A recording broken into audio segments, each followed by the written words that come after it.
اللہ تعالیٰ کو اپنی عبادت میں کسی صورت بھی کوئی شرک قبول نہیں ہے۔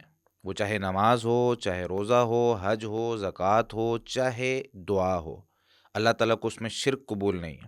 حدیث میں آتا ہے، نبی کریم صلی اللہ علیہ وسلم نے ارشاد فرمایا کہ جب بندہ کسی عبادت میں شرک کرتا ہے نا اللہ تعالیٰ کے ساتھ، تو اللہ تعالیٰ فرماتے ہیں ترکتہ و شرکہ۔ دنیا میں اگر ہم کسی کے ساتھ شراکت داری کرتے ہیں نا، میرے پیسے ہیں، کوئی کام کر رہا ہے یا کوئی دو لوگ آپس میں مل کے کام کر رہے ہیں، تو ہم کیا کرتے ہیں، اگر کسی کو نقصان ہوتا ہے کسی بھی صورت میں، کوئی 10% 20% نقصان ہو گیا یا کوئی بھی مسئلہ ہوتا ہے، تو ہم کہتے ہیں یار میرا حصہ واپس کرو، یا میرا 50% اس میں بنتا ہے وہ واپس کرو۔ اللہ تعالیٰ کی یہ صفت نہیں ہے۔ اللہ تعالیٰ فرماتے ہیں ترکتہ و شرکہ، کہ میں اس کو بھی چھوڑ دیتا ہوں، جو اپنا حصہ میرا بنتا ہے نا میں اس کو بھی چھوڑ دیتا ہوں۔ یعنی جب شرک آ جائے کسی عبادت میں تو وہ عبادت قابل قبول نہیں ہے۔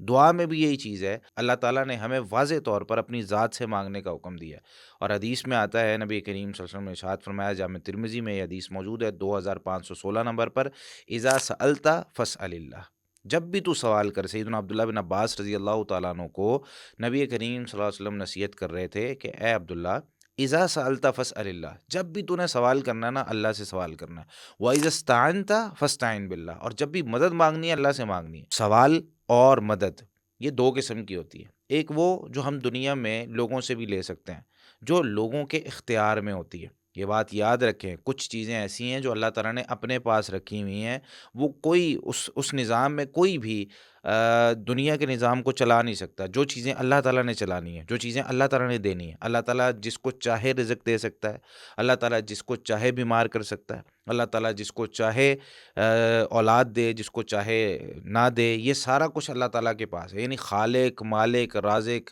مدبر، یہ سب کچھ اللہ تعالیٰ کر سکتا ہے۔ کوئی انسان وہ کسی کو پیدا نہیں کر سکتا۔ اب یہ جو صفات ہے نا، یہ اللہ تعالیٰ کی صفات ہیں۔ اب ان میں اگر کوئی بندہ کسی غیر سے مانگ رہا ہو تو وہ شرک کر رہا ہوتا ہے، تو اللہ تعالیٰ کو وہ قابل قبول نہیں ہے۔ تو دعا کس سے کرنی ہے؟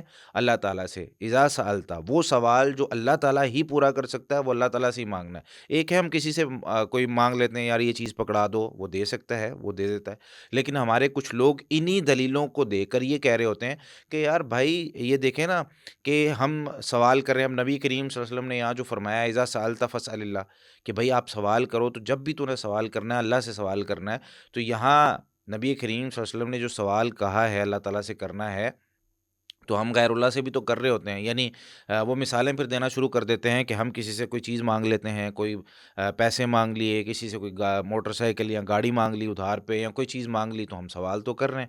تو بھائی یہ وہ سوالات ہیں جو اگلا بندہ کر سکتا ہے۔ وہ چیز جو صرف اللہ کر سکتا ہے وہ کسی دوسرے سے نہیں مانگی جاتی ہے۔ ہمارے ہاں لوگ یہی دلیلیں دے کے وہ کام کرنے کی کوشش کر رہے ہوتے ہیں، یا وہ کروانے کی کوشش کر رہے ہوتے ہیں جو اللہ تعالیٰ کے سوا کوئی نہیں کر سکتا۔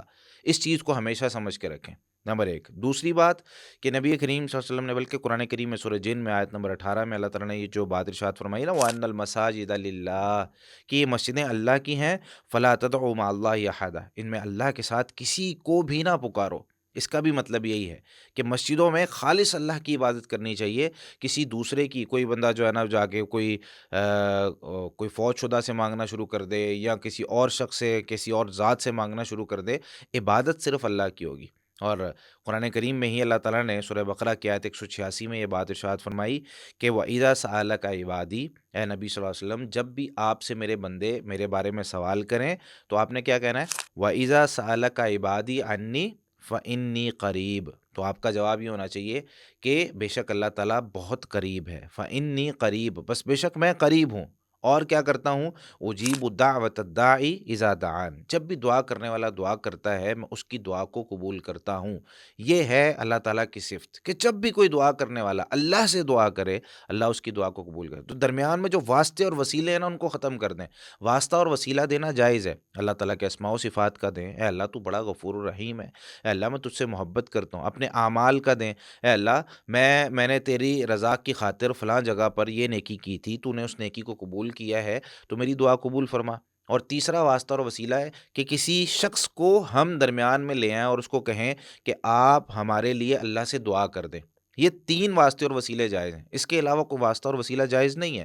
ہمیں کوشش کرنی چاہیے کہ ہم ڈائریکٹلی اللہ تعالیٰ سے دعا کریں، اور اللہ تعالیٰ نے جب واسطے اور وسیلے ختم کر دیے اور فرمایا کہ اجیب دعوت الداعی اذا دعان، دعا کرنے والا جب بھی دعا کرتا ہے، اس میں وہ شخص چاہے جتنا مرضی گناہ گار ہو، جتنی مرضی اس سے نافرمانیاں ہو گئی ہوں، ڈائریکٹلی اللہ سے مانگنا ہے، کسی اور سے دعا نہیں کرنی، کیونکہ اگر دعا میں شرک آ گیا تو میرے بھائی وہ قبول نہیں ہوتی ہیں۔ ہماری بہت سی دعائیں رد اسی لیے ہو رہی ہوتی ہیں کہ ہم یہ سمجھتے ہیں کہ یار دعا کرتے ہوئے چلو کسی کا واسطہ اور وسیلہ دے دیں، کسی نیک شخص کو درمیان میں شامل کر لیں جو دنیا سے چلا گیا۔ اگر کسی زندہ شخص سے دعا کروانی ہے تو وہ تو ثابت ہے، صحابہ کرام نبی کریم صلی اللہ علیہ وسلم کے پاس آیا کرتے تھے اور دعا کرواتے تھے، یہ ٹھیک ہے۔ لیکن کیا نبی کریم صلی اللہ علیہ وسلم کا اس دنیا سے جب آپ صلی اللہ علیہ وسلم رخصت ہو گئے تو کیا صحابہ کرام پھر بھی نبی کریم صلی اللہ علیہ وسلم کے پاس آتے تھے؟ ایسی کوئی مثال نہیں ملتی ہے کہ صحابہ کرام بعد میں بھی نبی کریم صلی اللہ علیہ وسلم کے پاس آئے ہوں اور دعائیں کروائی ہوں۔ تو ہمیں ہمیشہ یہ کوشش کرنی چاہیے کہ ہم اللہ تعالیٰ سے ڈائریکٹلی دعا کریں۔